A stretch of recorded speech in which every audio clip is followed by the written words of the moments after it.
আজকে আমার আলোচনার বিষয় পাতলা বীর্যে সহজে বীর্যপাত। দেশের এবং প্রবাসের ভাই বোনদের প্রতি সালাম। আসসালামু আলাইকুম। আমি প্রভাষক ডাক্তার রিক্তা পারভিন, হোমিওপ্যাথি এবং আয়ুর্বেদিক চিকিৎসক। অনেক যৌন অক্ষমতার রোগী প্রশ্ন করে থাকেন বা বলে থাকেন যে তাদের বীর্য পাতলা। তাদের চিকিৎসা নেওয়ার শুরুতেই, কথা বলার শুরুতেই হেডলাইন মতো একটা ভাষায় আসে যে তাদের বীর্য পাতলা। আর এই পাতলা বীর্যের কারণে দ্রুত বীর্যপাত হয়ে যাচ্ছে। এই বিষয়টি নিয়ে এখন আলোচনা করব। বীর্য, পুরুষের যে বীর্য, এই বীর্যটা তৈরি হয় 24 ঘন্টা পর পর, সহবাস হোক আর না হোক। এই 24 ঘন্টা পর পরে, অর্থাৎ যখনই বীর্য তৈরি হয় তখনই বীর্যের সঙ্গে ভিতরে যে উপাদানগুলো আছে, বিশেষ করে শুক্রাণু, এবং এই শুক্রাণুর খাবার হিসেবে কিছু উপাদানগুলো, খাবার সংগ্রহ করে দেওয়ার জন্য কিছু, সরবরাহ করার জন্য কিছু উপাদান আছে, যেমন গ্লুকোজ, ফ্রুক্টোজ, পটাশিয়াম, ম্যাগনেসিয়াম ইত্যাদি উপাদানগুলো। এই উপাদানগুলো তৈরি হয় 24 ঘন্টা পর পর। তাহলে শুক্রাণু এবং শুক্রাণুর খাবার সরবরাহ করার যে উপাদান তৈরি হয় 24 ঘন্টা পর পর। কিন্তু এই উপাদানগুলো যদি সঠিকভাবে তৈরি না হয় তখন বীর্য পাতলা হয়ে যায়। আর বীর্য পাতলা হয়ে গেলে যে শুধু দ্রুত বীর্যপাত হয় সেটা না, অনেক পুরুষ কিন্তু পুরুষ বন্ধ্যাত্বে পরিণত হয়, কারণ শুক্রাণু তৈরি হচ্ছে না। কারোর দেখা যায় 0% হচ্ছে, কারোর দেখা যায় যে 12, 13, 30, 40 এরকম, যেটাতে বাচ্চা হওয়ার সম্ভাবনা। তাহলে বীর্যের ভিতরের উপাদানগুলো সঠিক মতো তৈরি না হওয়ার কারণে কিন্তু বীর্য পাতলা হচ্ছে। আর এই পাতলা বীর্যের কারণেই দ্রুত বীর্যপাত হয়ে যাচ্ছে, কারণ ধরে রাখার মতো ক্ষমতা কম থাকে, এটা পানির মতো হয়ে যায়। আর পাতলা বীর্য স্বভাবতই পরিমাণে একটু বেশি হয়। তাহলে এটা যুক্তিসঙ্গত যে বীর্য পাতলা হলে দ্রুত বীর্যপাত হয়ে যায়। এখন এই পাতলা বীর্য গাঢ় করার জন্য কিছু খাবার আছে।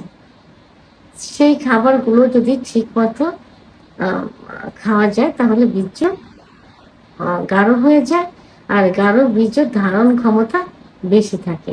এই খাবারগুলো হলো, প্রথমে দই, বিশেষ করে টক দই, এটা খেতে হবে।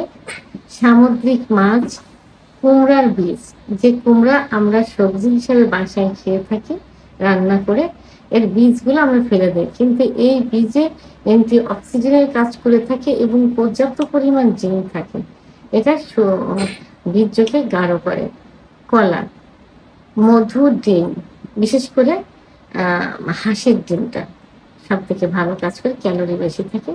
সিজনালি শাকসবজি, সিজনালি ফলমূল, বাদাম খেতে হবে, এবং বিশেষ করে কিশমিশ, খেজুর, ঘি, এই খাবারগুলো যদি প্রতিদিনের খাবারের তালিকায় রাখা যায় তাহলে পাতলা বীর্য কিভাবে গাঢ় হয়ে যাবে, অর্থাৎ ঘন হয়ে যাবে। তখন আস্তে আস্তে দ্রুত বীর্যপাত বন্ধ হয়ে যাবে এবং দীর্ঘ সময় নিয়ে স্ত্রীর সঙ্গে সহবাসে লিপ্ত থাকা যাবে। এবং এখন আমি এই পাতলা বীর্যকে গাঢ় করার জন্য 3টে মেডিসিন নিয়ে কথা বলবো।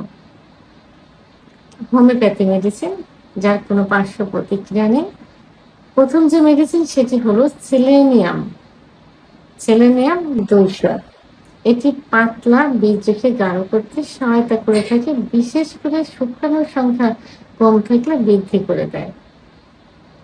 ওষুধটি 2 ফোঁটা জিহ্বার উপর দিয়ে দিনে 2 বার, অর্থাৎ সকালে দুপুরে সেবন করতে হবে, খাবার আধা ঘন্টা আগে অথবা আধা ঘন্টা পরে।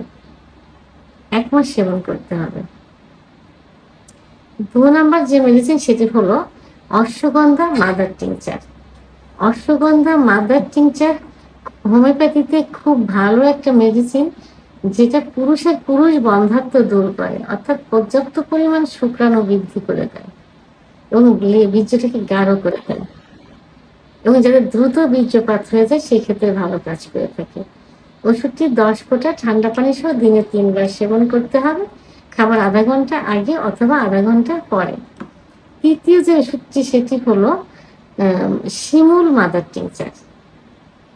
শিমুল মাদার টিংচার কিন্তু এটাও শুক্রাণুর সংখ্যা বৃদ্ধি করে থাকে, পুরুষ বন্ধ্যাত্ব দূর করতে সাহায্য করে থাকে এবং পুরুষের সহবাসের সময়কে বৃদ্ধি করে।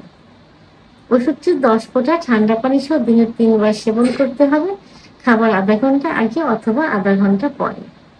অশ্বগন্ধা মাদার টিংচার এবং শিমুল মাদার টিংচার আপনারা দুইটা একই সঙ্গে সেবন করতে পারেন। 10 ফোঁটা 10 ফোঁটা 20 ফোঁটা সকালে, 20 ফোঁটা দুপুরে, 20 ফোঁটা রাত্রে কুসুম গরম পানির সমান, খাবার আধা ঘন্টা আগে অথবা আধা ঘন্টা পরে। যে ওষুধ 3টি বললাম, ওষুধ 3টি অবশ্যই জার্মানি ওষুধ হতে হবে, চিলকালা অবস্থায় নিতে হবে। কারণ হোমিওপ্যাথি ওষুধ দেখতে সব কিন্তু একরকম, বোঝা যায় না কোনটা দেশি কোনটা বাইরে। সব থেকে ভালো হবে যে ডাক্তারের চিকিৎসা নেবেন অন্তত ডাক্তারের কাছ থেকে ওষুধ নেওয়ার চেষ্টা করবেন, কারণ ডাক্তার নিজের ক্যারিয়ার ভালো করার জন্য এবং ক্যারিয়ার বজায় রাখার জন্য সর্বোচ্চ ভালো ওষুধ দেওয়ার চেষ্টা করবেন। ভিডিওটি সম্পর্কে যদি কোনো মতামত থেকে থাকে অবশ্যই কমেন্টসের মাধ্যমে জানাবেন। আর ভিডিওটি ভালো লাগলে লাইক, কমেন্ট, সাবস্ক্রাইব করে আমার সঙ্গে থাকুন। আল্লাহ হাফেজ।